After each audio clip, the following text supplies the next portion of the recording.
कृष्णा हरे हरे हरे राम राम राम हरे हरे हरे कृष्णा. सर्वांनी मोठ्याने म्हणा कृष्णा कृष्णा हरे हरे हरे राम हरे राम राम राम हरे हरे हरे कृष्णा कृष्णा कृष्णा हरे हरे हरे राम राम राम हरे हरे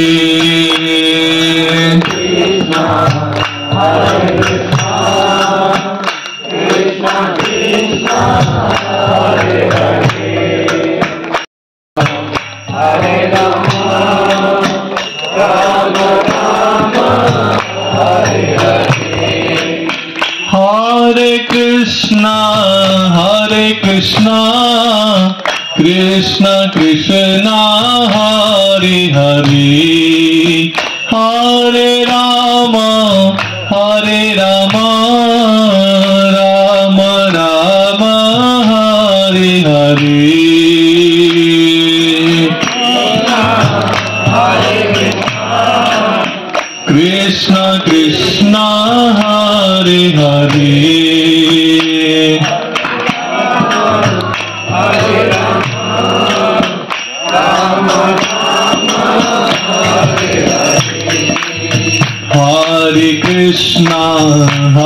कृष्णा कृष्णा कृष्णा हरे हरे हरे राम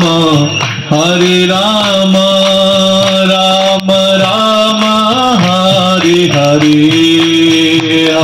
कृष्णा कृष्णा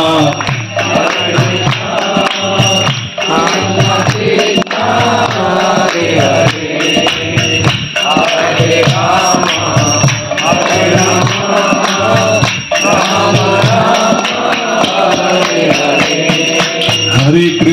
हरे Krishna Krishna Krishna Hare Hare Hare Ram Ram Ram Hare Hare Hare Krishna Hare Hare Hare Ram Ram Hare Hare Hare Krishna Krishna Krishna Hare Hare Hare Ram Ram Ram Hare Hare Hare Krishna Krishna Hare Hare Hare Ram Ram Hare Hare Hare Krishna Krishna Krishna Hare Hare Hare Ram Ram Hare Hare Hare Krishna Krishna Krishna Hare Hare Hare Ram Ram Hare Hare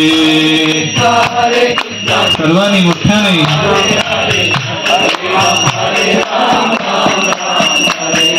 Hare Krishna Krishna Krishna Hare Hare Hare Ram Ram Hare Hare Hare Krishna Krishna Krishna Hare Hare Hare Ram Ram Hare Hare Hare Krishna Krishna Krishna Hare Hare Hare Ram Ram Hare Hare Hare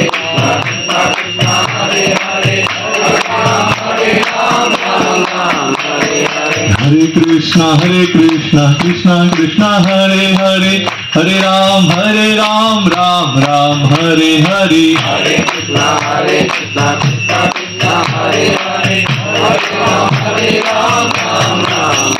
Hare Krishna Krishna Krishna Hare Hare Hare Ram Ram Ram Hare Hare Hare Krishna Krishna Hare Hare Hare Ram Ram Ram Hare Hare Hare Krishna, Krishna Krishna, Hare Hare, Hare Rama, Rama Rama, Hare Hare. Hare Krishna, Krishna Hare Hare, Hare Rama, Rama Rama, Hare Hare. Jayo Radha Govinda, Radha Govinda Radhe.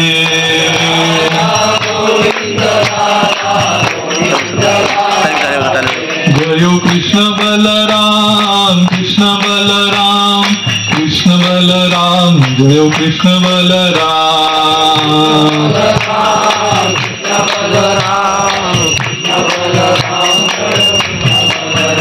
Jayo Vrindavan Dham, Vrindavan Dham, Vrindavan Dham, Jayo Vrindavan Dham.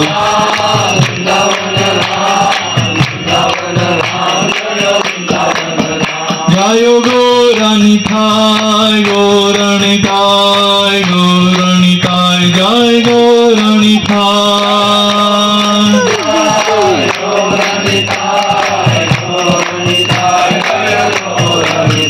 Prabhupada, Prabhupada, Prabhupada, Jai Jai Prabhupada.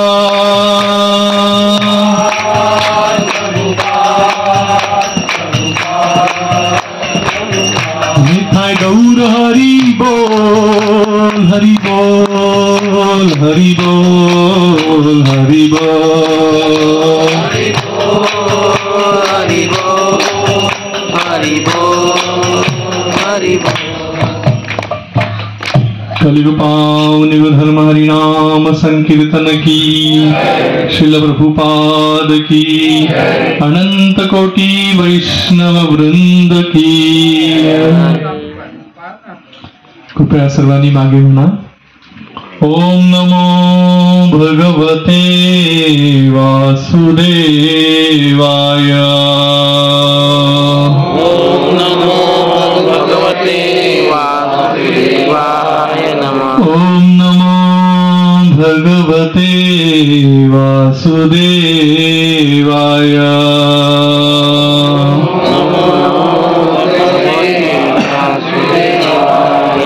ओम नमो भगवते वासुदेवाय.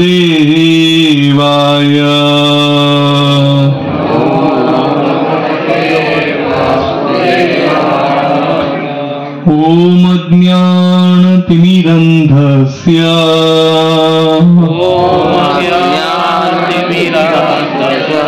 ज्ञानाञ्जनशलाकया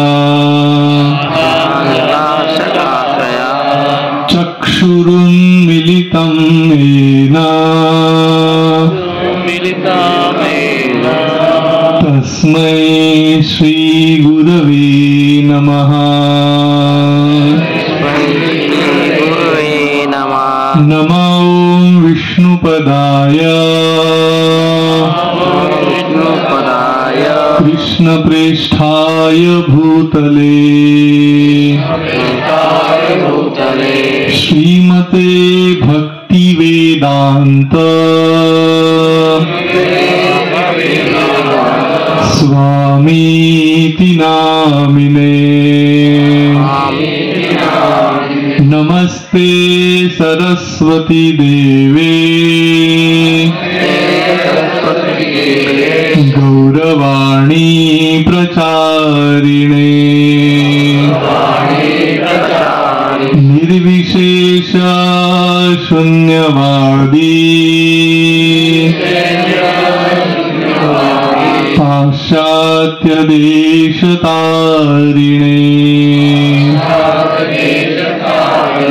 वाञ्छाकल्पतरुभ्यस्य कृपा सिन्धुभ्य एव च पतितानां पावनेभ्यो वैष्णवेभ्यो नमो नमः। जय श्री कृष्ण चैतन्य प्रभु नित्यानंद श्री अद्वैत गदाधर श्रीवासादि गौर भक्त वृंद। हरे कृष्णा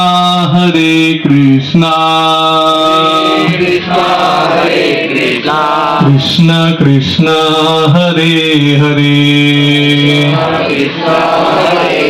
हरे राम राम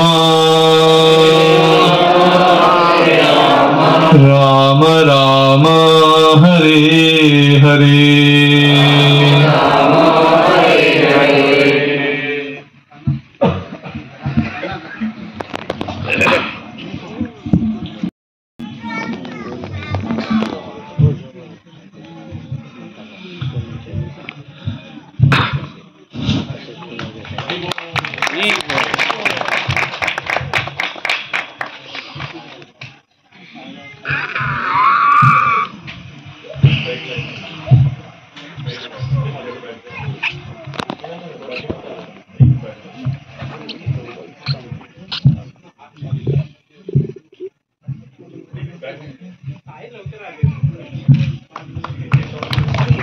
हरी बोल।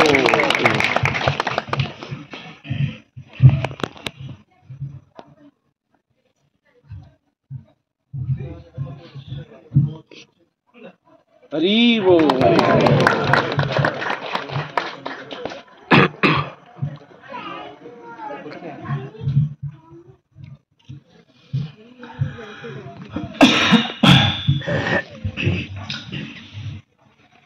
पवित्र सहा एकादशीचा आजचा दिवस आणि या दिवसाच्या अनुषंगाने आपण सर्वजण या ठिकाणी एकत्रित आलेलो आहोत. आमच्या घनश्याम प्रभूंचा अतिशय आग्रह आणि त्या आग्रहामुळे त्यांच्या समवेत आलेले साधारण एक 45-50 भक्त समुदाय जो सकाळपासून प्रवास करत करत करत करत करत शेवटी हा गावतळ्यात पोचला. पण खूप आनंद वाटला सर्वांनाच. आमच्या समवेत आमच्या शाहूनगरचे बरेच भक्त या ठिकाणी एकत्रित आलेले आहेत. सकाळी आम्ही 7:30 वाजता प्रवास सुरू केला होता, पण मध्ये थोडं थांबत काही ठिकाणी भेटत दर्शन घेत चिपळूणला आमच्या इस्कॉन केंद्राला तिथे भेट दिली आणि पुन्हा येताना परशुरामांच्या मंदिराचं दर्शन करून इथे गावामध्ये आलो.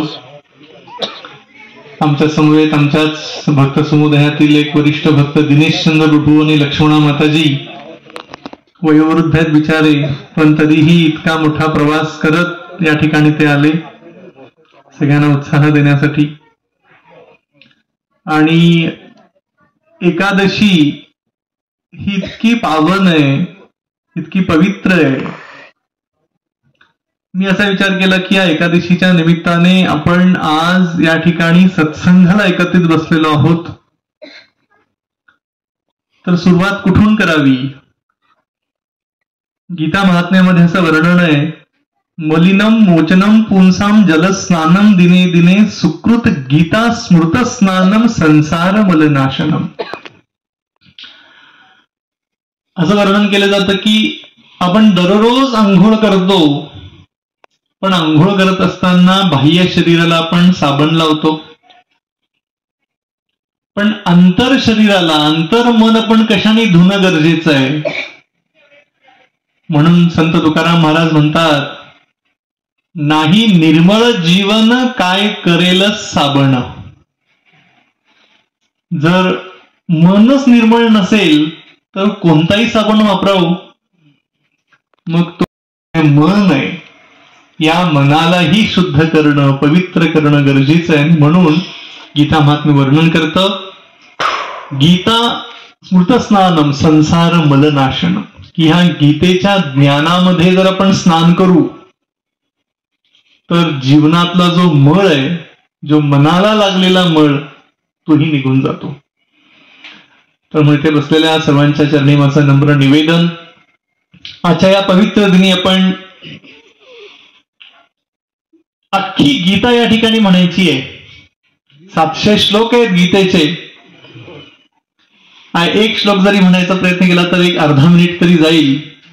तुम्हाला सगळ्यांना खरोखर गायचे का सगळे 700 श्लोक? रात्रभर बसावं लागेल. पण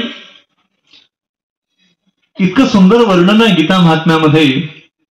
700 श्लोक गाण्याऐवजी आपण त्यातले 4च श्लोक जर गायले तरी 700 श्लोक म्हटल्याचं फळ आपल्याला मिळतं. आणि त्याला म्हटलेलं आहे चतुर्श्लोकी भगवद्गीता. 10व्या अध्यायातले 4 श्लोक आहेत. आपण सर्वांनी हृदयातून माझ्या मागे उच्चारा. आणि कारण हे श्लोक इतके या ठिकाणी संस्कृत विद्वान पंडित माझ्या बाजूला बसलेले आहेत जे संस्कृतमध्ये संभाषण करतात. तर त्यांच्यासमोर मी संस्कृत काय बोलणार? माझी तोडकी मोडकी संस्कृत असेल. पण आपण गीतेचे श्लोक हृदयातून म्हणूया आणि या श्लोकांचा अर्थ आपण थोडा समजावून घेऊ.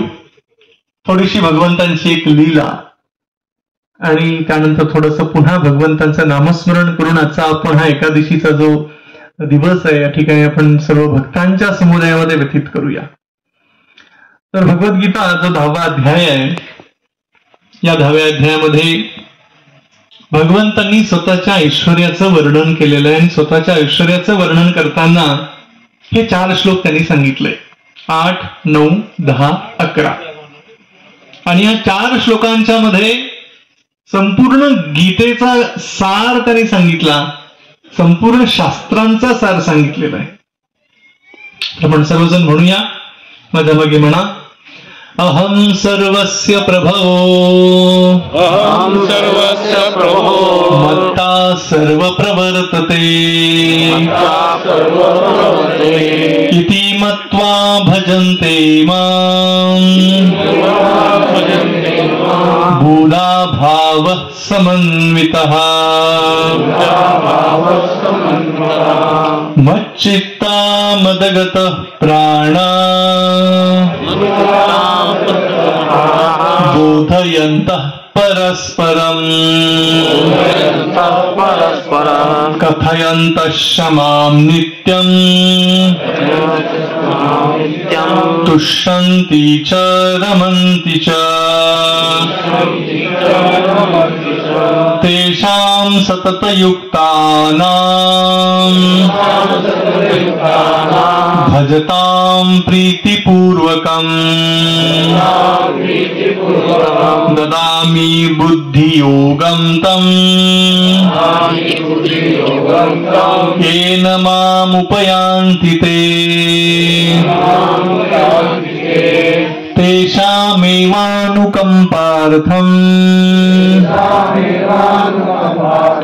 अहम् अज्ञानम् अजन्तमम् नाशयम् आत्मभावस्तो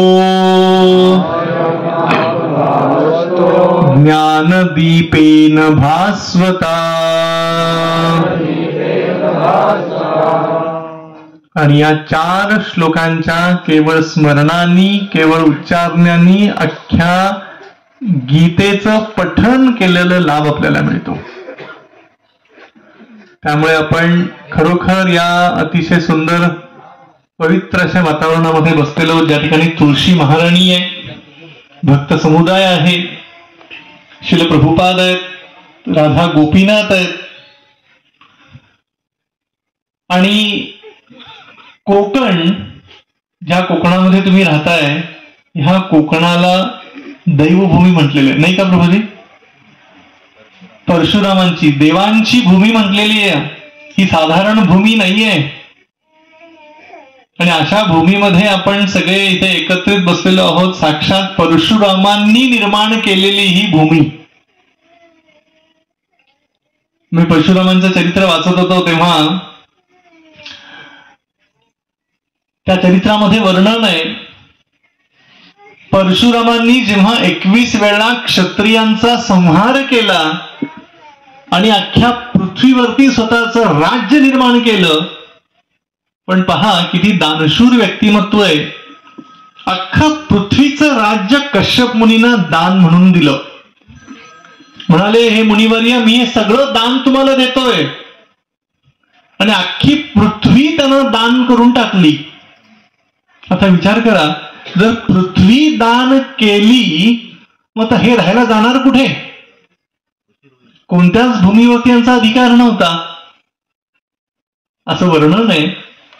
पूर्वी पृथ्वी अशा भूमीलाच म्हटलं जायचं की ज्या भूमीमध्ये पीक किंवा धान्य किंवा झाडं ही उगवली जायची. आणि ज्या ठिकाणी झाडं, धान्य, पीक काही उगवत नसायचं त्याला पृथ्वी असं गणलं जायचं नाही. तेव्हा असं वर्णन आहे. हा जो परिसर होता, या परिसरामध्ये तेव्हा पृथ्वी हे नाव संबोधन नव्हतं. आणि म्हणून परशुरामांनी हा विचार केला की मी इथे येईन आणि इथे साधना करेन, तपस्या करेन, आणि ते साधनेनी, तपस्येनी ही भूमी पृथ्वी रूपामध्ये गणली गेली. श्री परशुरामजी की जय हो.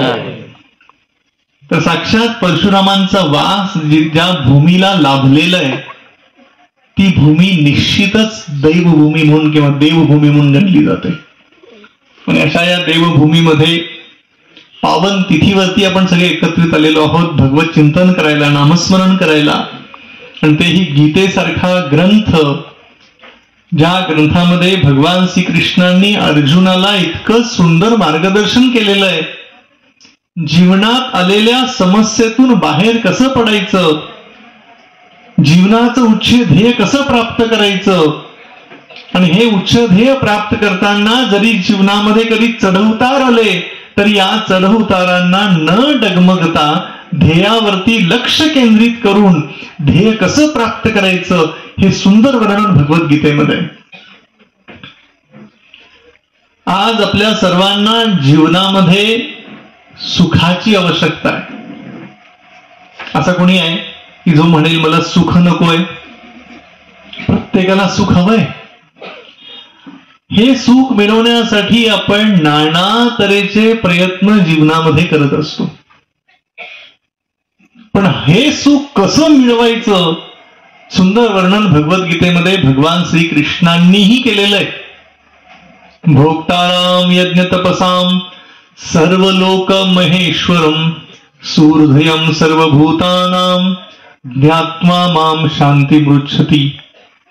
जीवनामध्ये सुख शांती मिळवायची असेल, पहिली गोष्ट भोक्ताराम यज्ञ तपसाम. भगवंत हे प्रत्येक गोष्टींचे भोगते आहेत, आपण नाही.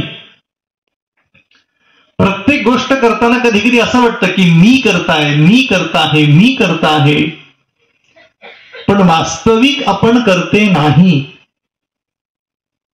भगवंत आपल्याकडून त्या गोष्टी करून घेत असतात. भगवंत आपल्याला ताकद देतात, बुद्धी देतात.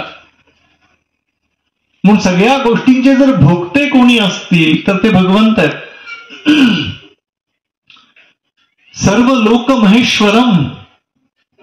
आणि जर प्रत्येक गोष्टींचे मालक जर कोणी असतील तर ते भगवंत आहेत. आता विचार करा, आपण जीवन जगत असताना आपण कधी कधी म्हणतो की हे घर माझं आहे, ही खोली माझी आहे, हा बंगला माझा आहे, ही शेती माझी आहे. पण किती वेळ म्हणतो बरं आपण असं? कोणी 20 वर्ष म्हणेल, कोणी 40 वर्ष म्हणेल, कोणी 60 वर्ष म्हणेल, कोणी 80 वर्ष म्हणेल. पण काही कालावधीनंतर त्याला शरीर सोडावं लागणार आहे. म्हणजे या जगामध्ये आपण कायमस्वरूपी आलेलो नाही आहोत. काही कालावधीनंतर आपल्याला जावं लागणार आहे. म्हणजे ज्या गोष्टीवर आपण स्वतःची मालकी दाखवतो ती तरी आपली आहे का हो? नाहीये. म्हणून गीतेमध्ये कृष्ण म्हणतात सर्व लोक महेश्वरम. आणि तिसरी महत्वाची गोष्ट सांगताना म्हणतात सुहृदयम सर्वभूतानाम. या जगामध्ये आपल्या सर्वांचा जवळचा जर कोणी मित्र असेल ना तर ते आहेत भगवंत. भगवंतासारखा दुसरा कोणताही मित्र नाही. कारण का माहितीये, आज मनुष्य देहामध्ये आपण आलेलो आहोत. भगवंत परमात्मा रूपाने आपल्या हृदयामध्ये आहेत. जीव नाना योनीमध्ये भ्रमण करत असतो. 84 लाख योनीमध्ये. भगवंत ही त्या 84 लाख योनीमध्ये परमात्म्याच्या रूपामध्ये फिरत असतात. विचार करा, आज आपल्या समोरून जर एखादं डुक्कर जर जाऊ लागलं, आपल्याला किळस येते ना डुकराची, किंवा एखादा जर कुत्रा काहीतरी घाण खात असेल तर आपल्याला किळस येते. पण डुक्कर असो, कुत्रा असो, गाढव असो, पशु पक्षी कोणीही असो, या प्रत्येकांच्या हृदयामध्ये भगवंत परमात्मा रूपाणी आहे. म्हणजे बघा काय मित्रत्व भगवंतानी जोपासलेलं आहे त्या आत्म्या समवेत, जेणेकरून त्या आत्म्याचा उद्धार होण्यासाठी. तर म्हणून या गोष्टी खूप महत्वाच्या आहेत. मनुष्य देह मिळाल्यानंतर या देहामध्ये काय करावं, आणि म्हणून आपले सर्व साधू संत आचार्य आपल्या सर्वांना हेच वर्णन करून सांगतात. मनुष्य देह ज्यांना ज्यांना मिळालेला आहे त्या सर्वांनी काय करावं, जीवनाचा शेवट अतिशय गोड करावा. आणि जीवनाचा शेवट गोड करणं ही साधी गोष्ट नाही आहे. आणि म्हणून तुकाराम महाराज म्हणतात ना की सुंदर ते ध्यान उभे विठेवरी. तुकाराम महाराज वर्णन करतायत की अरे काय सुंदर असं ध्यान आहे ते. विठेवरती उभारलेले पांडुरंग आहेत, आणि अशा भगवंतांचं ध्यान, अशा भगवंताची भक्ती ही जीवनामध्ये करणं गरजेचं आहे. आज मनुष्य देह यासाठी तर मिळाला, आणि या मनुष्य देहामध्ये जोपर्यंत सत्संग होत नाही, साधुसंग होत नाही, तोपर्यंत आपण खऱ्या आनंदाच्या दिशेने मार्गक्रमण करू शकत नाही. मला या ठिकाणी सांगायला अतिशय आनंद वाटतो. स्वामी प्रभुपाद वयाच्या 70व्या वर्षी पाश्चात्य देशामध्ये अध्यात्माचा रस देण्यासाठी गेलेले होते, आणि त्याचा परिणाम हा झाला, पाश्चात्य जगातल्या अनेक नवयुवकांनी प्रभुपादांचा तो संदेश जीवनामध्ये उतरवला. आज आपल्या प्रत्येकाला जीवनामध्ये साधू संघाची गरज आहे, संतांच्या उपदेशांची गरज आहे. आज महाराष्ट्रामध्ये अनेक संत होऊन गेलेले आहेत, संपूर्ण भारतामध्ये अनेक संत होऊन गेलेले आहेत. पण आपण कधी कधी हा विचार करावा की या संतांच्या उपदेशांचं पालन आपण जीवनामध्ये करतोय का. आणि म्हणून जीवनामध्ये संतांच्या विचारांचं आचरण करणं हे फार गरजेचं आहे. भगवद्गीतेमध्ये आपण पाहतो, जेव्हा अर्जुन अतिशय गोंधळलेला आहे, कार्पण्य दोषो अपहत स्वभावा पृच्छामि त्वां धर्म समूढ चेता, की भगवंतांनी गोंधळून गेलेलो आहे, मला काय करावं कळत नाहीये, आणि मी आता काय करतोय, शिष्यस्तेहम, की मी तुमचा शिष्य होतोय, कृपा करून तुम्ही मला मार्गदर्शन करा. आणि गोंधळलेल्या परिस्थितीमध्ये अर्जुनांनी भगवंतांच्या चरणांचा आश्रय घेतला, आणि भगवंतांनी गोंधळलेल्या परिस्थितीतून त्याला बाहेर काढलेलं आहे. आज आपण सर्वजण गोंधळलेले आहोत, प्रत्येकाच्या जीवनामध्ये गोंधळ आहे, आणि या गोंधळातून जर बाहेर पडायचं असेल, आपल्याला साधू संघाची गरज आहे, सत्संगाची गरज आहे, भक्तांच्या संघाची गरज आहे, की जेणेकरून आपणही त्या गोंधळलेल्या परिस्थितीतून बाहेर पडू शकू. आणि यासाठी साधू संत हे सर्वत्र भ्रमण करत करत करत करत प्रचार करत असतात.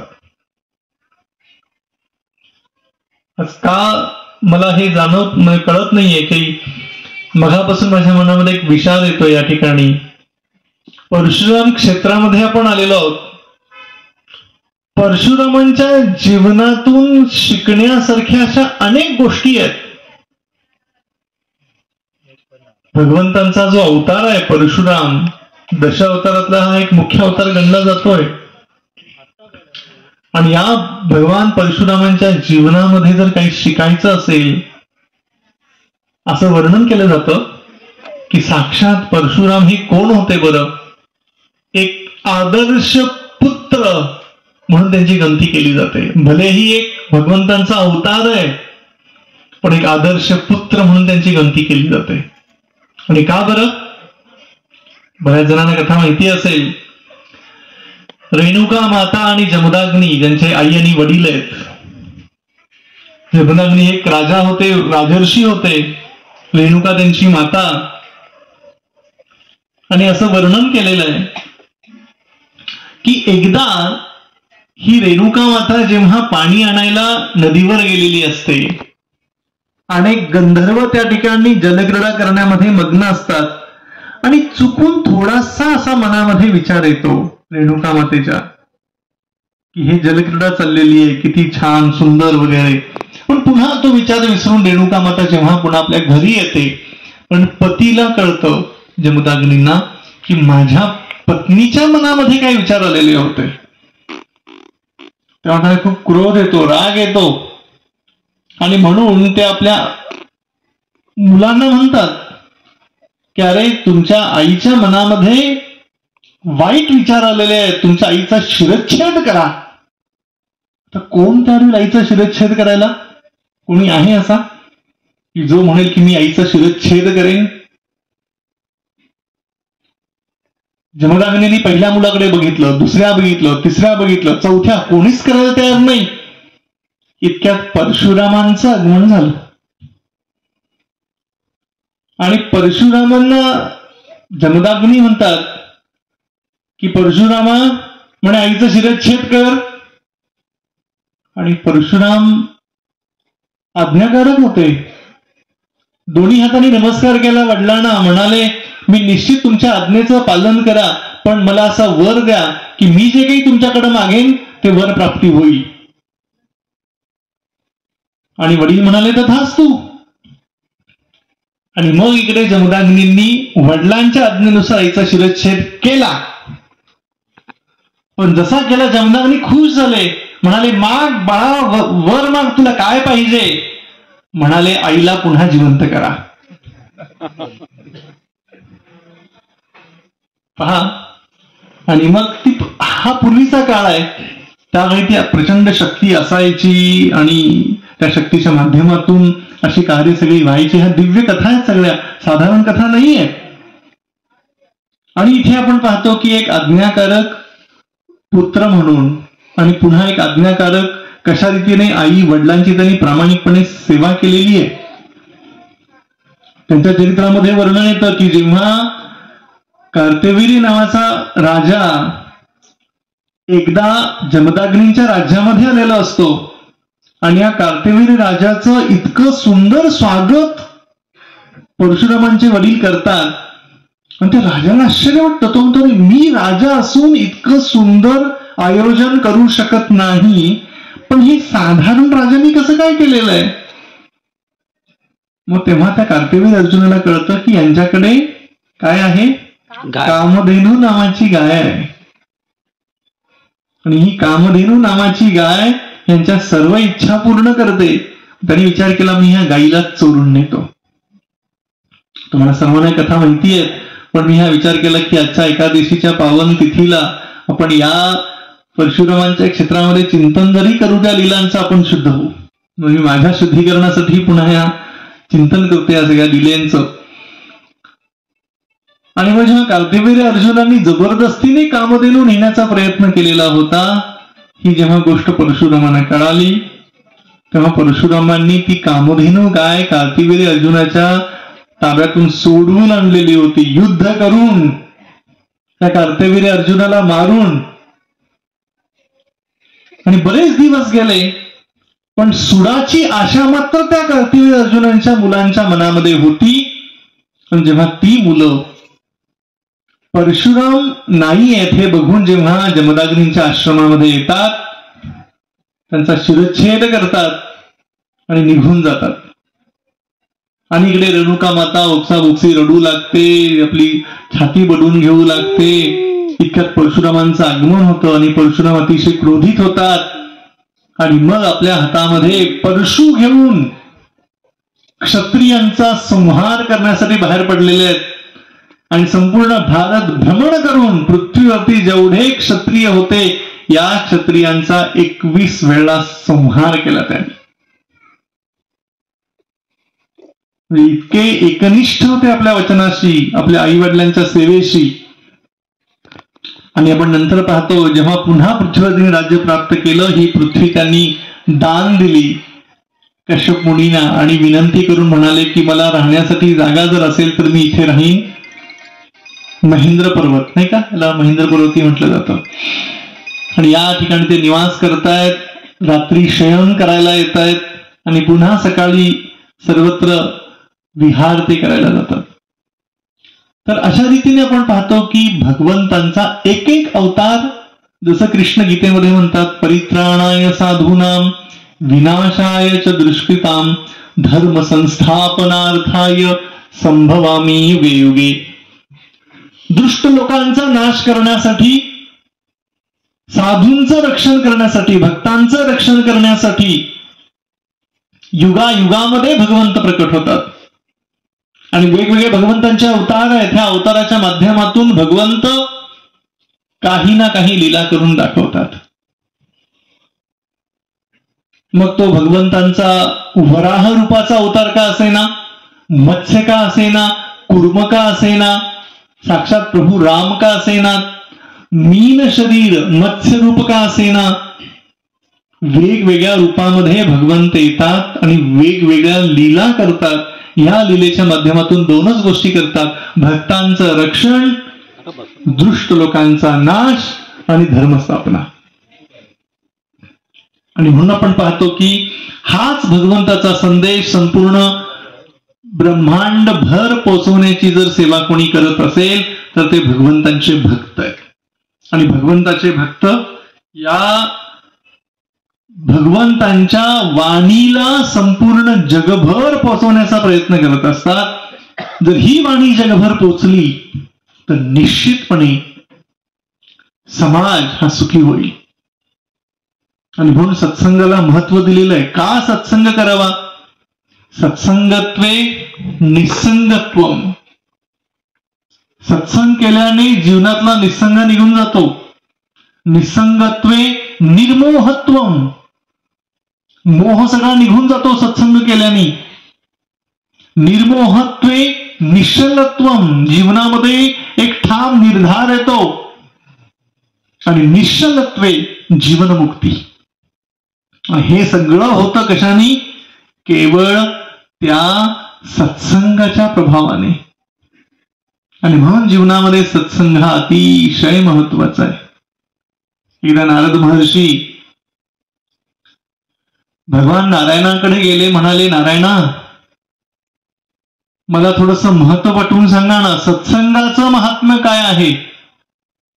एखादा जर जीव एका साधूंच्या संघामध्ये आला त्याचा परिणाम काय होतो?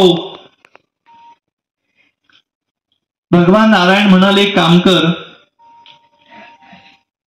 पृथ्वी तलावर जा, या ठिकाणी एक बाग आहे आणि म्हणे ह्या बागेमध्ये एक सुंदर झाड आहे आणि म्हणे त्या झाडावरती एक फुलपाखरू बसलेलं आहे. मग त्या फुलपाखराला हा प्रश्न विचार, सत्संगाचं महात्म्य काय किंवा साधू संतांचं महात्म्य काय आहे? नारद महर्षींनी भगवंतांची आज्ञा पालन केली, पृथ्वी तलावर आले, एक त्या बागेमध्ये जाऊन फुलपाखराच्या कानामध्ये म्हणाले, अरे सत्संगाचं महात्म्य काय? आणि जसं म्हणाले ते फुलपाखरू मूर्छित होऊन जमिनीवरती पडलं. नारद मुनी बिचारे घाबरले, पुन्हा गेले भगवंताकडे, म्हणाले, भगवंता असं असं झालेलं, काय करू? म्हणाले, परत जा, तुला आता एक हरिण भेटेल, त्या हरणाच्या कानामध्ये हा प्रश्न विचार. नारद महर्षी परत आले, पुन्हा आले, पाहतात तर काय हरिण दिसलं, हरणाच्या कानाजवळ गेले, म्हणाले, अरे सत्संगाचं महात्म्य काय? असा प्रश्न केल्या केल्या ते हरिणही मृत्युमुखी पडलं. बेचारे नारद मुनी पुन्हा घाबरले, पुन्हा गेले भगवंताकडे, म्हणाले, नारायणा अहो, सत्संगाचं महात्म्य मी विचारलेलं आहे तुम्हाला, की साधू संघाचं महात्म्य काय आहे. माझ्या हातून तर पापच घडत चाललेलं आहे. म्हणजे काही काळजी करू नकोस, पुन्हा जा पृथ्वीवरती. तुला ना एका घरामध्ये एक वासरू भेटेल, म्हणजे त्या वासराच्या कानामध्ये जाऊन विचार. आता नारद महर्षींनी विचार केला, अरे आतापर्यंत ठीक होतं, फुलपाखरू आणि हरिण, आता गोवध केलेल्याचं फळ नको लागायला, त्याचा परिणाम जीवनामध्ये नको यायला. पण तरी धाडसानं आले, गेले गोठ्यामध्ये. वासरू होतं, वासराला विचारलं, अरे म्हणे सत्संगाचं महात्म्य काय. पण जसं म्हणाले वासरू ही गतप्राण. आता मात्र नारद महर्षी घाबरले. घाबरून पुन्हा नारायणाकडे गेले. म्हणाले असं असं झालेलं आहे. म्हणे काही काळजी करू नको, जा पृथ्वी तलावर परत जा. पण एक बालक आहे, ब्राह्मण कुटुंबामध्ये जन्माला आलेला, म्हणजे त्याच्या कानामध्ये जाऊन विचार. आता नारद मुनी थोडेसे घाबरले होते. आतापर्यंत सगळं ठीक होतं, पशु पक्षी सगळं ठीक होतं, आता मानव. पण तरी धाडसानं गेले, त्या ब्राह्मणाच्या घरी गेले. बालक होता, बालकाला हळूच विचारलं, म्हणे सत्संगाचं महात्म्य काय. धाडसाने विचारलं नारद महर्षींनी. जसं विचारलं तसं ते बाळ ताडकून उठलं. म्हणाले, नारद महर्षी तुमच्या चरणाशी साष्टांग नमस्कार. आणि म्हणून त्या बालकांनी त्या नारदांच्या चरणावरती साष्टांग नमस्कार घातला. आणि बालक बोलू लागलं, सत्संगाचा परिणाम हाच आहे.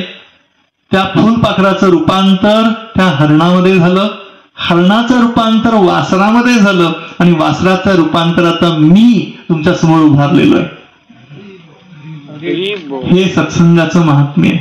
एका साधू संतांच्या संपर्कात जरी आपण आलो तरी पहा किती मोठा परिणाम जीवनामध्ये होऊ शकतो. आणि यासाठी सांगितलं जातं की सदैव सत्संग हा जीवनामध्ये गरजेचा आहे. पण जिथे सत्याचा संग आहे तिथे निश्चितपणे जीवनामध्ये सुख समाधान येऊ शकतं. कारण भागवतामध्ये फार सुंदर वर्णन केलेलं आहे. स्वतः सुखदेव गोस्वामी, परीक्षित महाराज या दोघांच्या चर्चेमध्ये भागवतामध्ये वर्णन येतं. पहा काय जीवनामध्ये करायचं आहे आपल्या सर्वांना. श्रोतव्यादिनी राजेंद्रम नृणाम संती सहस्रताम अपशताम आत्मतत्वम गृहेषु गृहमेधिनाम. वर्णन असं येतं, मनुष्य जीवनामध्ये आल्यानंतर आता काय श्रवण करायचं आहे. आज आपण जरी साधा मोबाईल हातामध्ये घेऊन बसलो तर या मोबाईल मधून श्रवणासाठी बरेच विषय आहेत. कोणासाठी क्रिकेट असेल, कोणासाठी सिनेमा असेल, कोणासाठी हिंदी गाणी असतील, कोणासाठी बातम्या असतील, कोणासाठी छोटे छोटे रील असतील. पण सुखदेव गोस्वामी वर्णन करतायत, अरे म्हणे राजा, या जीवनामध्ये श्रवण करण्यासाठी असे अनंत विषय आहेत, पण या विषयांचा उपयोग जीवनामध्ये होणार नाहीये. आपल्याला अशा विषयांच्या बद्दल श्रवण करावं लागेल की जो विषय श्रवण केल्यानंतर आपण जन्म मृत्यूच्या चक्रावरती विजय प्राप्त करू. आणि असे विषय आपण श्रवण केले पाहिजेत. आणि म्हणून भागवत वर्णन करतं, शृणुता स्वकथा कृष्ण पुण्यश्रवण कीर्तनात हृदयंतस्तो भद्राणी विधुनोती सुहत्सतां. भागवत वर्णन करतं, शृणुता स्वकतः कृष्ण. जेव्हा भगवंताबद्दल आपण श्रवण करतो आणि या श्रवणाचा परिणाम हा होतो की हृदय जे अभद्राणी भरलेलं आहे, हृदयामध्ये काम, क्रोध, लोभ, मद, मोह, मत्सर या सगळ्या गोष्टी अशा ठासून भरलेल्या आहेत. आणि जोपर्यंत हे हृदयातून निघून जात नाहीये तोपर्यंत हृदय शुद्ध होणार नाहीये. आणि शुद्ध होईल कधी? जेव्हा भगवंताबद्दल आपण श्रवण करू. पहा, आपण जर आपल्या प्रत्येकांच्या हृदयाचं जर वर्णन केलं की खरोखर माझ्या हृदयामध्ये इतरांच्या बद्दल चांगली भावना आहे का, माझ्या मनामध्ये हे विचार येतात का की ह्याचं चांगलं होऊ दे. आपलं मन हे नेहमी म्हणत असतं, जसं मराठीमध्ये म्हणतात ना की आपला तो बाळू किंवा बाळ्या, दुसऱ्यांचा तो कार्टा. म्हणजे ही आपली अशी भावना आहे. आपल्या हृदयामध्ये ही भावना जतन करणं गरजेचं आहे की मी कशा पद्धतीने इतरांचं नेहमी कल्याण करेन. आणि ही भावना तेव्हाच येऊ शकते जेव्हा हृदय हे भगवंतांच्या वाणीने, भगवंतांच्या कथेने, भगवंतांच्या नामस्मरणाने भरलेलं असेल तेव्हा. आणि म्हणून परीक्षित महाराजांना वर्णन करताना शुकदेव गोस्वामी म्हणतायत, शृणता स्वकतः कृष्ण पुण्य श्रवण कीर्तनात हृदयंतस्तो अभद्राणी. श्रवण केल्याचा परिणाम हा होतो हृदयातलं अभद्र सगळं हळू निघून जातं. आणि त्याचं सुंदर उदाहरण आपण भागवतामध्ये पाहतो. भागवतामधला हा एक प्रसंग आहे फार सुंदर, प्रल्हाद महाराजांच्या जीवनातला. प्रल्हादाची कथा अतिशय प्रसिद्ध आहे. प्रल्हादाचे वडील हिरण्यकशिपू, आणि या हिरण्यकशिपूंची इच्छा होती की प्रल्हादांनी माझ्यासारखंच बनावं. आणि म्हणून ह्या प्रल्हादाला त्या असुरांच्या गुरुकुलमध्ये पाठवून हिरण्यकशिपू प्रल्हाद महाराजांना शत्रुत्व कसं निर्माण करायचं, राजकारण कसं निर्माण करायचं, दुसऱ्यांच्यावरती नियंत्रण कसं करायचं, दुसऱ्यांच्यामध्ये भेद कसा करायचा, असं असुरी शिक्षण तो देत होता.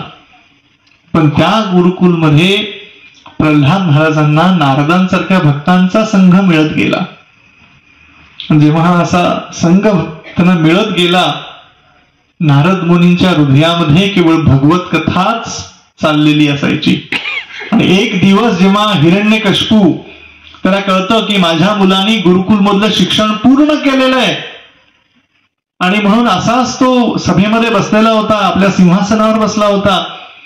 प्रल्हाद महाराज हळूहळू आपल्या छोट्या छोट्या पावलांनी चालत आले. प्रल्हादाला उचललं, मांडीवर घेतलं, प्रेमाने डोकीवरती हात फिरवला, प्रेमाने डोकीचे पापे घेतले आणि विचारलं, बाळ प्रल्हाद, म्हणे काय शिकलास गुरुकुलमध्ये?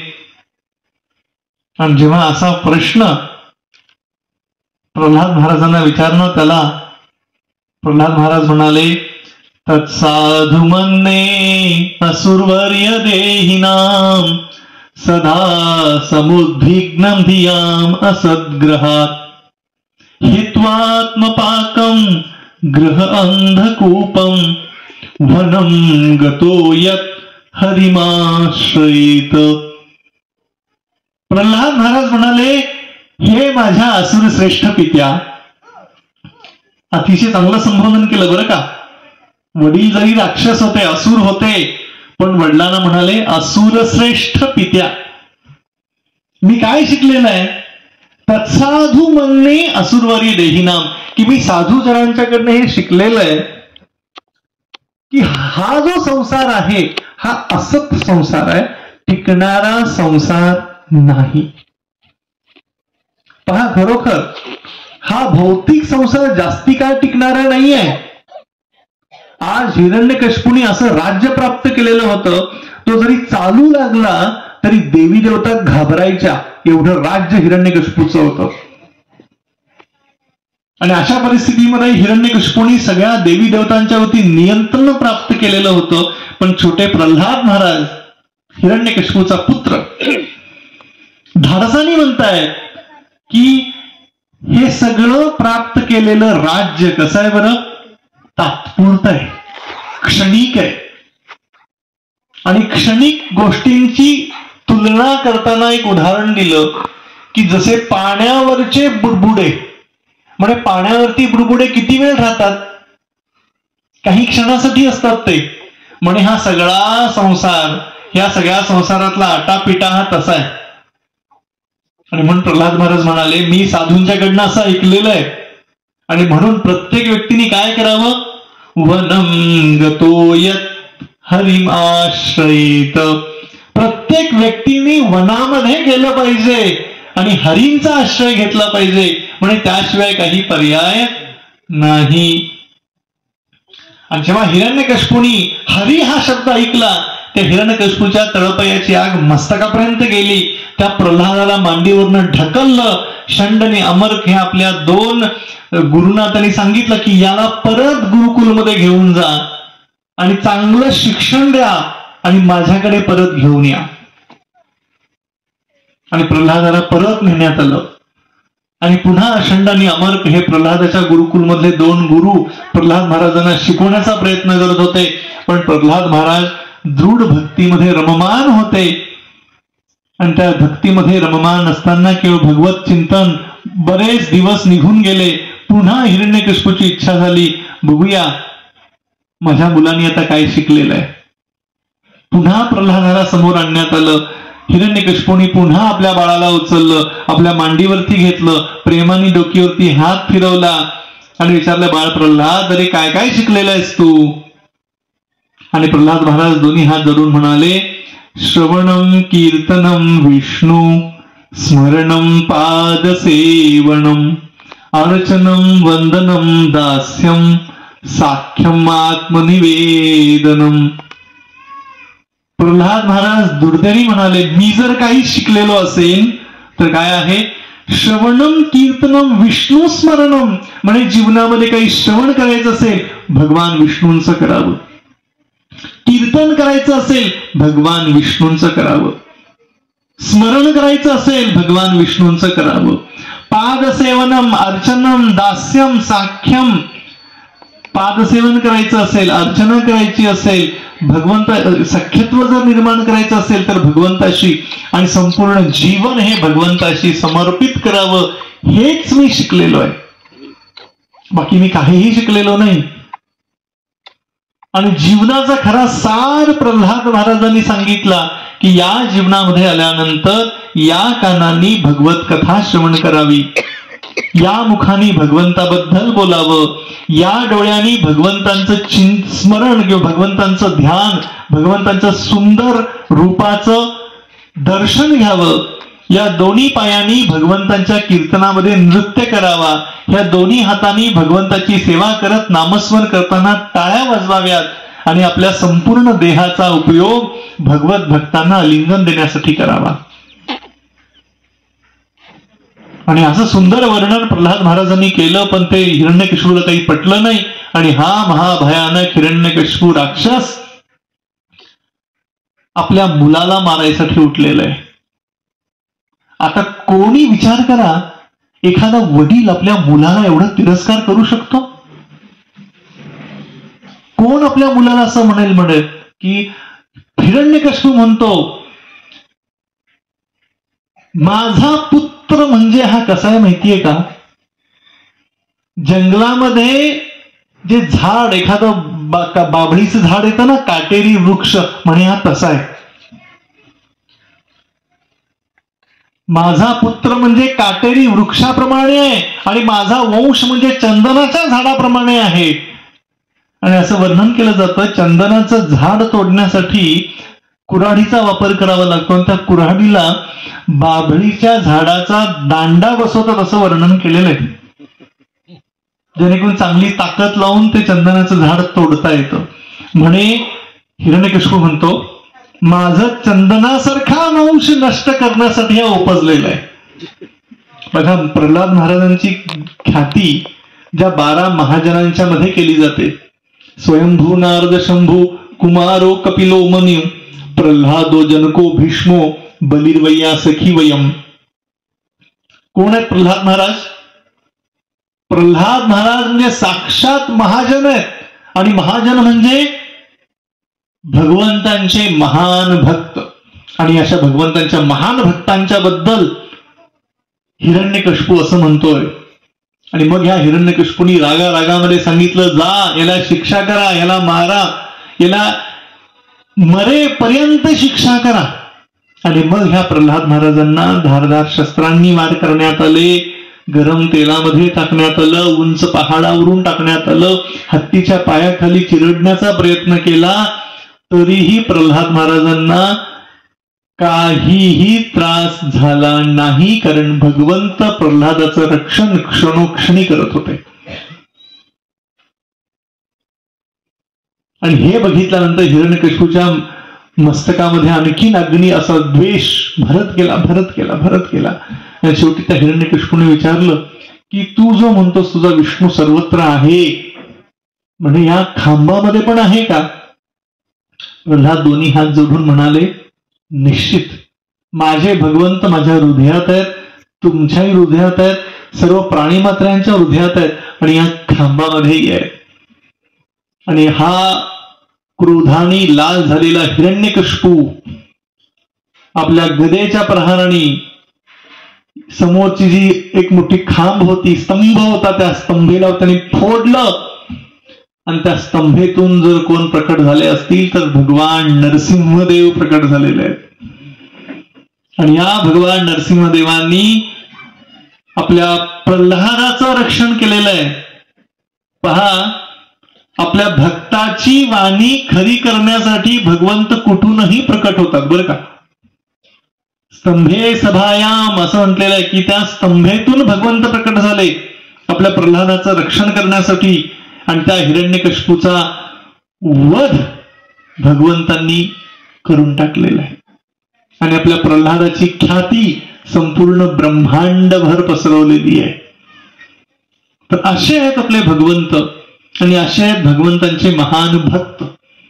आणि जेव्हा आपण अशा महान भक्तांच्या चरणांचा आश्रय घेतो तेव्हा निश्चितपणे आपल्याही जीवनामध्ये सुख समाधान हे निश्चित येतं. आणि म्हणून जे 4 श्लोक आज आपण गायले भगवद्गीतेतले, या 4 श्लोकांच्या मध्ये जे वर्णन आहे, भगवान श्रीकृष्ण या ठिकाणी फार सुंदर वर्णन करून ते सांगतायत, अहम सर्वस्य प्रभू. काय वर्णन करतायत? मी प्रत्येक गोष्टींचा प्रभू आहे. माझे भक्त काय करतायत? मच्चित्ता मदगत प्राणा बोधयंथ परस्परम कथयंतश्च माम नित्यम तुष्यन्ति च रमन्ति च. मी सगळ्यांचा प्रभू आहे हे जाणल्यानंतर माझे भक्त एकत्रित येतात. मच्चित्ता मदगत प्राणा बोधयंत परस्परम. माझे भक्त एकत्रित येऊन जर काय करत असतील तर माझ्याबद्दलची चर्चा करतात. आणि मग भगवंत पुढे म्हणतायत, तेषाम सततयुक्तानाम. पुढे म्हणतायत की जे नियमितपणे सतत भजनामध्ये युक्त झालेले आहेत, भगवंत म्हणतात त्यांना मी अशी बुद्धी देतो जेणेकरून ते माझ्यापर्यंत येऊन पोचतात. आणि शेवटी भगवंत म्हणाले, तेषाम मेवानुकंपार्थम अहम अज्ञानम अजम तमम. आणि माझ्या भक्ताच्या किंवा कोणत्याही जनसामान्य व्यक्तीच्या हृदयामध्ये जो एक अज्ञानाचा अहंकार आहे तो नाहीसा करण्यासाठी ज्ञान दीपेन भास्वता. मी त्या प्रत्येकाच्या हृदयामध्ये तो ज्ञानाचा दिवा असा तेवत ठेवतो जेणेकरून तो भक्त मला येऊन मिळेल.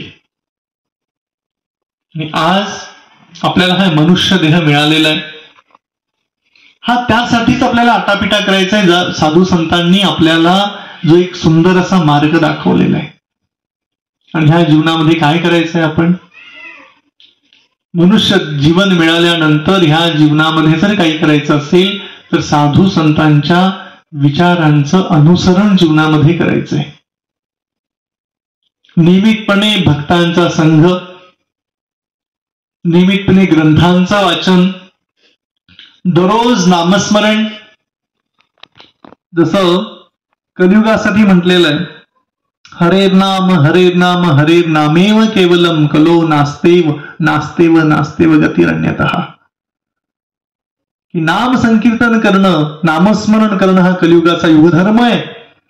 आणि म्हणून दररोज आपण हरे कृष्णा कृष्णा कृष्णा हरे हरे हरे राम राम राम हरे हरे. हृदयामध्ये ह्या भगवंतांचं सदैव चिंतन, दररोज मुखाने नामस्मरण करणं गरजेचं आहे. आणि म्हणून इथे जमलेल्या आजच्या या पवित्र दिनी सर्वांना माझं नम्र निवेदन आहे, जे आज या ठिकाणी उपस्थित आहेत. बरेच जण या ठिकाणी नामस्मरण करतायत. जे कोणी करत नाहीत, कृपया आजचा दिवस, आजची तिथी अतिशय शुभ आहे. आजपासूनच या नामस्मरणाला सुरुवात करा. आणि या नामस्मरणाचा प्रभाव हा आहे, नामस्मरण केल्याने हृदय शुद्ध होतं, नामस्मरण केल्याने मन पवित्र होतं, नामस्मरण केल्याने बुद्धी तल्लख होते आणि त्याचा प्रभाव हा होतो की आपला भगवंताशी संबंध जोडला जातो.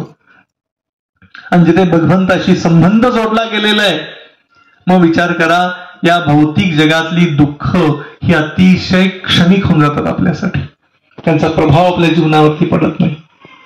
आणि म्हणून आज 500 वर्षापूर्वी स्वतः भगवान श्रीकृष्ण या कलियुगामध्ये प्रकट झाले आणि त्यांनी सर्वांना उपदेश केला. नाम संकीर्तनयस्य सर्व पाप प्रणाशनम नातो परतो रूपाय सर्व वेदेषु दृश्यते. जर सगळ्या पापातून जर मुक्त व्हायचं असेल, नामसंकीर्तनासारखा, नामस्मरणासारखा दुसरा कोणताही मार्ग नाही. तेव्हा आपण आजच्या या पवित्र दिनी भगवंताला साक्ष ठेवून, भगवंतांच्या भक्तांना साक्ष ठेवून आपण नामस्मरण करू. आणि या नामस्मरणाच्या प्रभावाने आपला संबंध भगवंताशी स्थापन होईल. आणि तो भगवंताशी संबंध स्थापन झाल्यानंतर आपल्या जीवनामध्ये जर काही असेल तर केवळ आनंद, केवळ आनंद आणि केवळ आनंद आहे. खूप खूप धन्यवाद. हरे कृष्णा कृष्णा कृष्णा हरे हरे, हरे राम राम राम हरे हरे.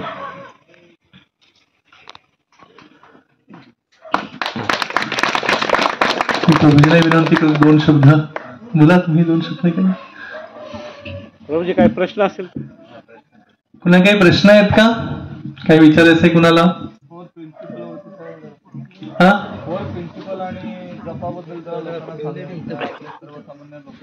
बर बर.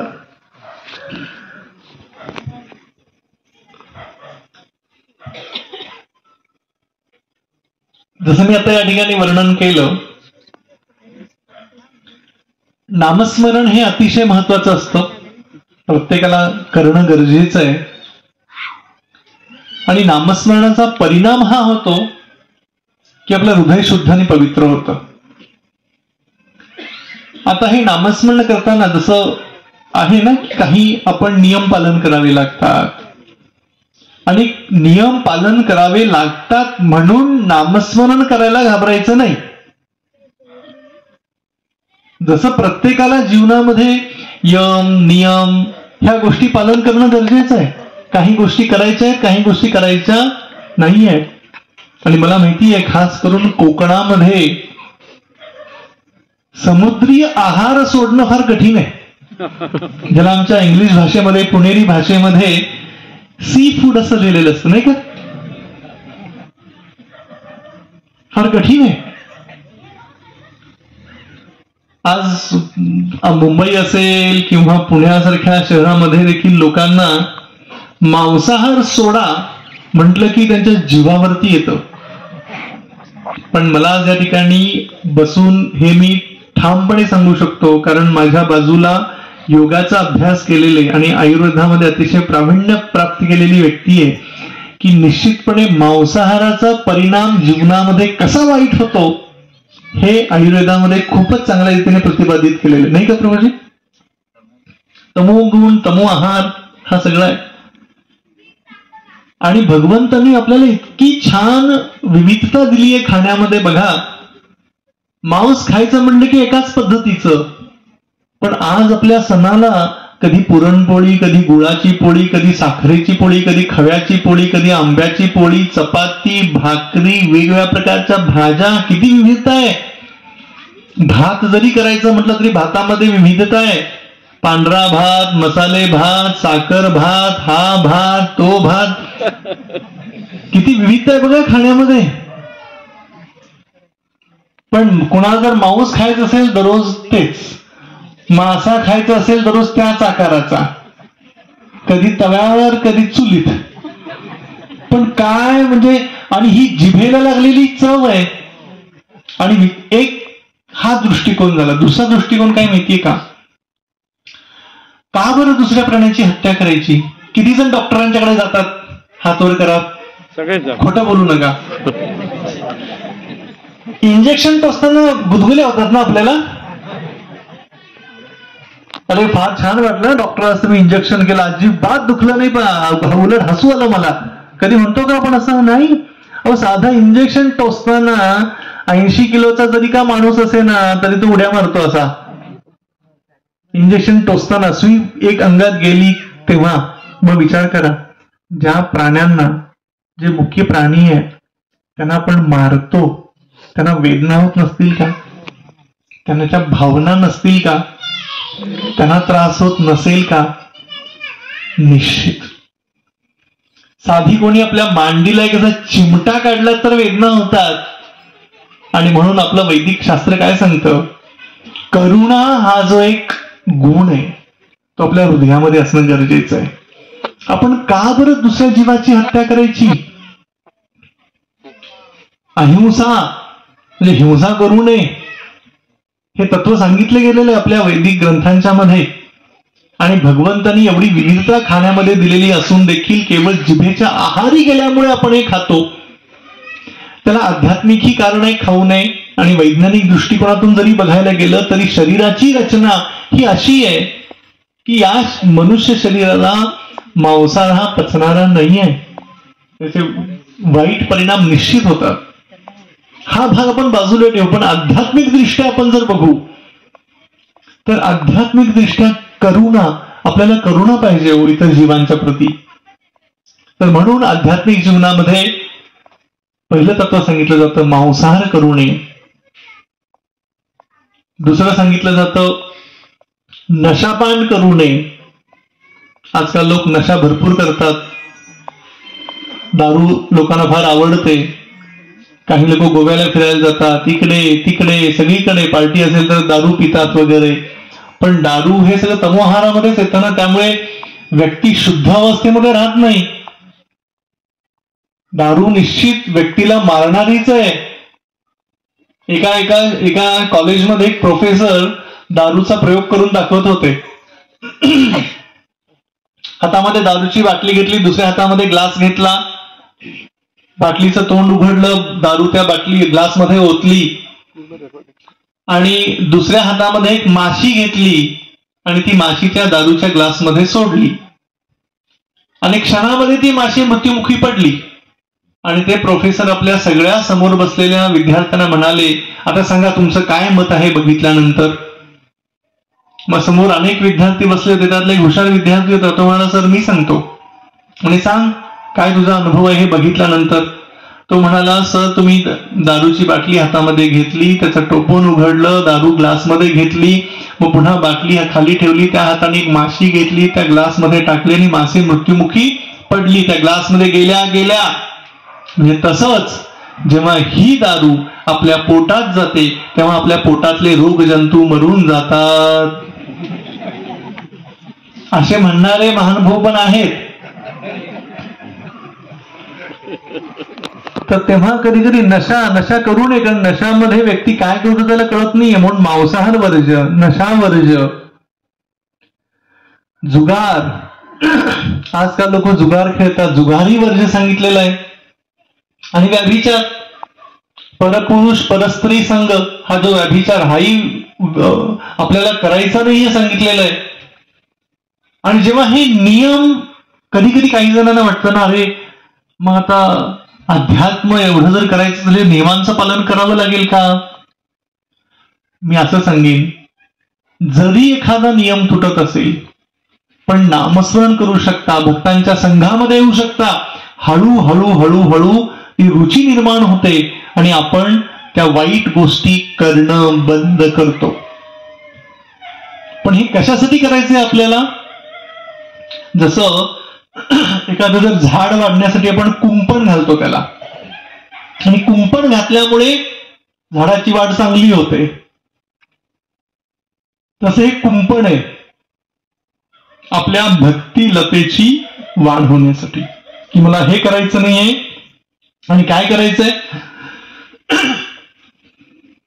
जसं एखादा जो माळी असतो, हा माळी काय करतो, झाडाला दररोज पाणी घालतो, खत घालतो. तसं आपण नित्यनियमाने नामस्मरण करू, सत्संग करू तर भक्तिलतेची वाढ होते. तर म्हणून सत्संग करत असताना ह्या गोष्टी ज्या निषिद्ध आहेत त्या आपण टाळायच्या. हरे कृष्ण. आणखी काय प्रश्न आहे? थोडस मंत्राबद्दल सांगा. कलियुगामध्ये जसं मी हा एक श्लोक मगाशी सांगितला, कलेर दोषो निधे राजन असतील एको महान गुण कीर्तनादेव कृष्णस्य मुक्त संग परमव्रजित. कलियुग हा दोषांचा सागर आहे. आता कलियुगामध्ये सगळ्यांना जर मुक्त व्हायचं असेल तर मग आता काय करणं गरजेचं आहे बरं आपल्याला? कधी कधी प्रश्न येतो ना की अरे एवढे वेगवेगळे मंत्र आहेत, मग कुणा, जसं आपल्या हिंदू धर्मामध्ये कधी कधी विचार करतो आपण 33 कोटी देवी देवता आहेत, कोणाची म्हणून पूजा करायची? मग यांची पूजा करायला गेलो तर हे नाराज होतील का? मग यांची पूजा केलं तर हे नाराज होतील का? असं नाही. तर निश्चितपणे आपल्या शास्त्रामध्ये फार सुंदर वर्णन केलेलं आहे. ईश्वर परमकृष्ण सच्चिदानंद विग्रह अनादिर आदिर गोविंद सर्व कारण कारणम. श्रीकृष्णांना प्रत्येक गोष्टींचं कारण मानलं गेलेलं आहे. भगवान नारायण असोत, भगवान विष्णू असोत, सगळ्या गोष्टींचं मूळ त्यांना म्हटलेलं आहे. आणि जेव्हा आपण झाडाच्या मुळाला पाणी घालतो, झाडाची वाढ आपोआप होते. झाडाच्या फांद्यांना, फुलांना, फळांना पाणी घालायची गरज नाही. जर मुळाला पाणी घातलं, झाडाची वाढ आपोआप होईल. भूक लागलेली आहे, आता निश्चित सगळ्यांना भूक लागलेली आहे आणि या सत्संगानंतर सर्वांसाठी प्रसाद आहे. मग तो प्रसाद आपण एक घास डोकीवर, एक घास हातामध्ये, एक घास खांद्यावर असं ठेवणार का? काय करणार? ताटात आलेला सगळा जो प्रसाद आहे थेट घास कुठे घालणार आपण? तोंडामध्ये, तोंडाच्या माध्यमातून तो पोटात जाणार आहे. तसं अध्यात्म वर्णन करतं की मूळ एकच आहे, त्या मुळाला आपण स्पर्श करायचा आहे. ते मूळ भगवान विष्णू, भगवान नारायण, भगवान श्रीकृष्ण, प्रभू राम यांना आपण दृढतेने राहून मग कलियुगासाठी जो युगधर्म सांगितला गेलेला आहे. आणि कलियुगाचा युगधर्म आहे हरेर नाम हरेर नाम हरेर नामेव केवलम. हरिनाम हा एकमेव आधार आहे आणि हा हरिनामाचा आधार बृहद्नारदीय पुराणामध्ये सांगितलेला आहे. इति षोडशत नामन कली कल्मशनाशनम नातो परतो रूपाय सर्व वेदेषु दृश्यते. हा जो 16 अक्षरी मंत्र सांगितला गेलेला आहे तो खास करून कलियुगासाठी सांगितला गेलेला आहे. हरे कृष्ण कृष्ण कृष्ण हरे हरे, हरे राम राम राम हरे हरे. या महामंत्राचा आपण खास करून ह्या कलियुगामध्ये जप करावा. जसं मला आठवतं, म्हणजे मला जे माहिती येते, कोकणामध्ये गणपती उत्सव अतिशय प्रसिद्ध आहे ना. आहे गणपती आरती पाठ आहे, मंत्र पुष्पांजली पाठ आहे. म्हणा माझ्यासोबत, कायेन वाचा मनसेंद्रिये वा बुद्ध्यात्मता वा प्रकृती स्वभावम करो यज्ञ सकल परस्मै नारायणेती. कुणाला समर्पण केलेलं आहे? सगळ्या शास्त्रांचा सार हाच आहे. कुणाला समर्पण करायचंय? आपल्याला नारायणाला समर्पण करायचंय. आणि म्हणून भागवत ग्रंथ असेल आपल्याला तेच प्रतिपादित करतो. जीवनाचा उद्देश आहे भगवान विष्णू असोत, भगवान नारायण असोत ना, साक्षात पूर्ण पुरुषोत्तम भगवान श्रीकृष्ण, प्रभू राम यांच्या चरणाशी आपल्याला समर्पित व्हायचं. ठीक आहे, आपण थांबूया, बराच वेळ होत चाललेला आहे. 2 शब्द काही बोला. आपण थोडस नामसंकीर्तन करूया आणि मग प्रसाद तयार आहे. 5 मिनिटं आपण कीर्तन करू सर्वांनी, कारण इतकं छान वातावरण आहे. एक 5 मिनिटे कीर्तन करून सर्वजण महाप्रसाद आपण घेऊया.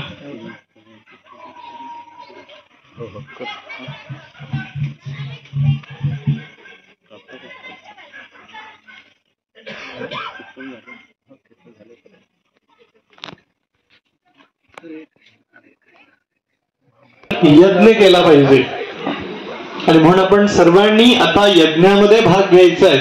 जे या प्रांगणामध्ये आहेत, प्रांगणाच्या बाहेर उभारलेले अनेक भाविक भक्त आहेत, या सर्वांनी ह्या यज्ञामध्ये भाग घ्यायचा. या यज्ञामध्ये आपण काय करायचंय? नामस्मरण करायचं. प्रथम मी म्हणेन आणि माझ्या मग आपण सर्वांनी म्हणायचंय. आणि नामस्मरण करताना जेव्हा मी म्हणत असेन दोन्ही हात जोडून आपण शांतपणे ऐकायचं, आणि जेव्हा आपण म्हणाल तेव्हा दोन्ही हात वर करून हे नामस्मरण गायचं आहे. कारण असं म्हटलेलं आहे, कलियुगासाठी हा युगधर्म आहे, आणि जो व्यक्ती या नाम संकीर्तनामध्ये भाग घेतो असं वर्णन केलेलं आहे, निश्चितपणे त्याचा उद्धार होतो. त्यामुळे अतिशय उत्साहामध्ये हृदयातून सर्वांनी हे नाम संकीर्तन करायचंय.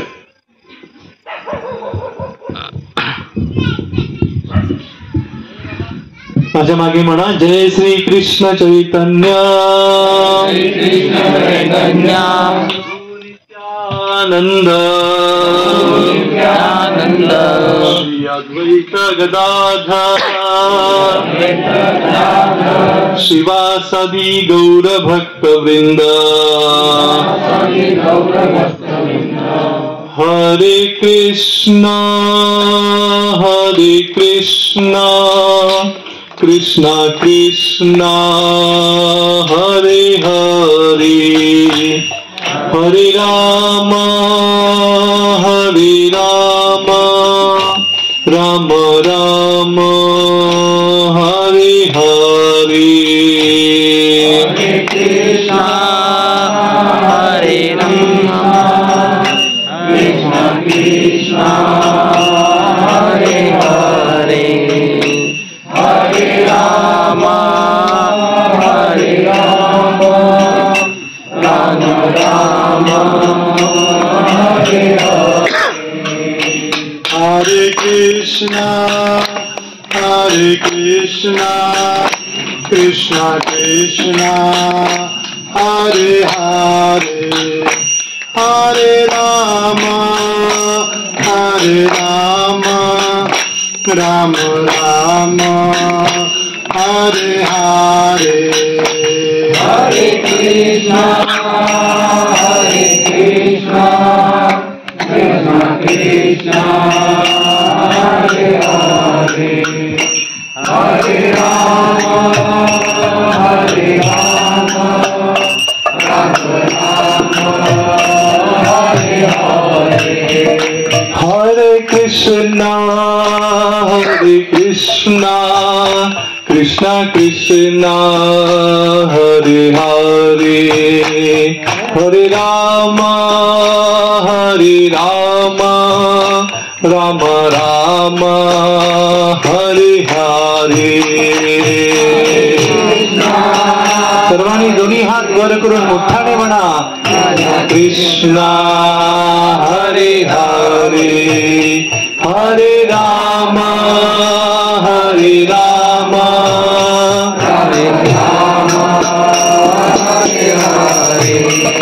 हरे कृष्णा कृष्णा कृष्णा हरे हरे, हरे राम राम राम हरे हरे. कृष्णा कृष्णा कृष्णा हरे हरे, हरे राम राम राम हरे हरे.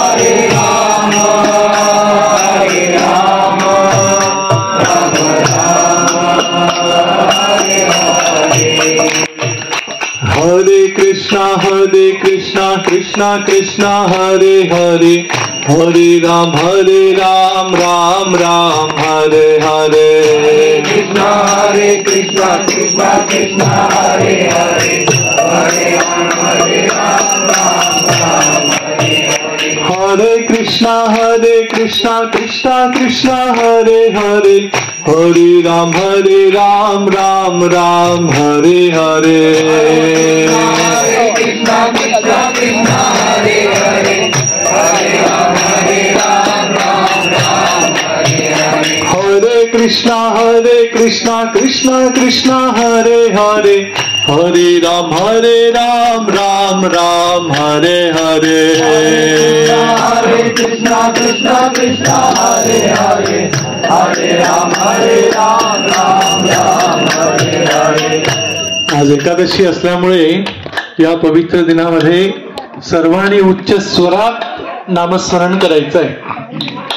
एकदा काय झालं माहितीये का, रस्त्याने एक प्रेत यात्रा चाललेली होती आणि सगळे म्हणत होते राम नाम सत्य है, राम नाम सत्य है, राम नाम सत्य है.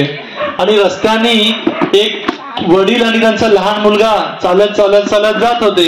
लहान मुलाने विचारलं की म्हणे बाबा सगळे राम नाम सत्य आहे म्हणतायत, पण तो वरती झोपलेला माणूस का म्हणत नाही. मग बाबा म्हणाले अरे म्हणे तो मेलाय, म्हणे मेलेला कधीही रामाचं नाव घेत. आपण कोण आहोत, जिवंत, मागे उभारलेले सगळे जिवंत. त्यामुळे उत्साहाने आपण भगवंतांचं नामस्मरण सगळ्यांनी उच्च स्वरामध्ये करायचं. हरे कृष्णा कृष्णा कृष्णा हरे हरे, हरे राम राम राम हरे हरे. हरे कृष्णा कृष्णा हरे हरे, हरे राम राम हरे हरे. हरे कृष्णा कृष्णा हरे हरे, हरे राम राम हरे हरे. हरे हरे, हरे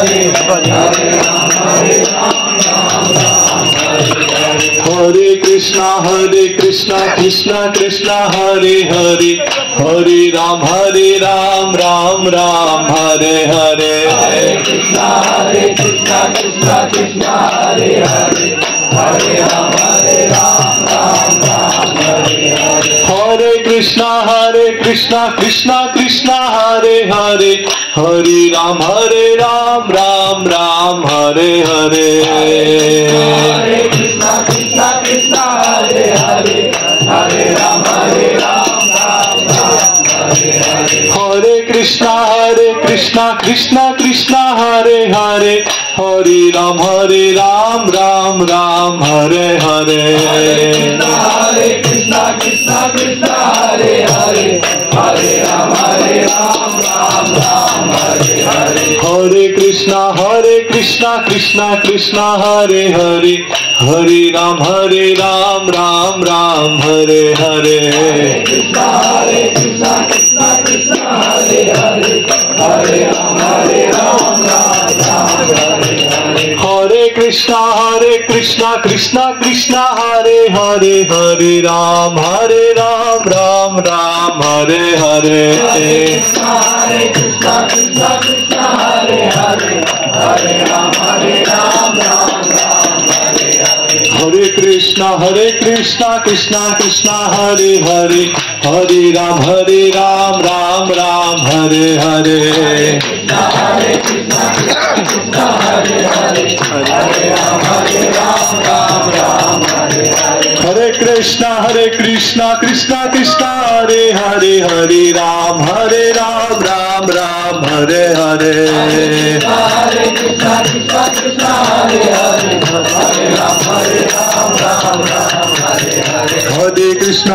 कृष्णा कृष्णा हरे हरे, हरे राम राम हरे हरे. हरे कृष्णा कृष्णा हरे हरे,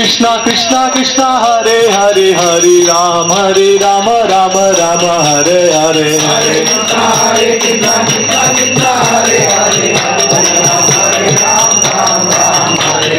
हरे कृष्णा कृष्णा हरे हरे, हरे राम राम हरे हरे. हरे कृष्णा कृष्णा हरे हरे, हरे राम हरे हरे. हरे कृष्णा कृष्णा हरे हरे, हरे राम राम हरे हरे. हरे कृष्णा कृष्णा हरे हरे, हरे राम हरे हरे कृष्णा कृष्णा हरे हरे, हरे राम राम हरे हरे. हरे कृष्णा कृष्णा हरे हरे, हरे राम राम हरे हरे. जय राधा गोपीनाथ राधा गोपीनाथ राधे गोपीनाथ राधा गोपीनाथ राधे जय राधा गोविंद राधा गोविंद राधे राधा गोविंद राधे जय गौरनिताय गौरनिताय गौरनिताय जय गौरनिताय गौरनिताय गौरनिताय जय गौरनिताय प्रभुपाद प्रभुपाद प्रभुपाद प्रभुपाद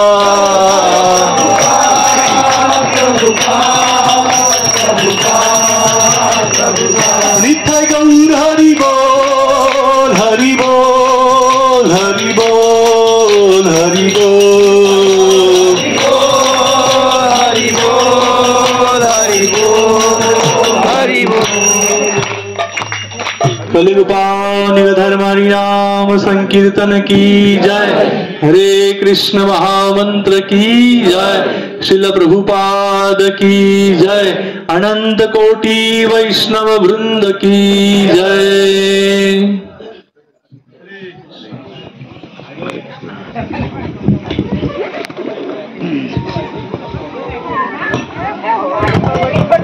हरे कृष्णा। तर आजच्या सत्संगामध्ये श्रीमान गोपतीदास महाराज यांनी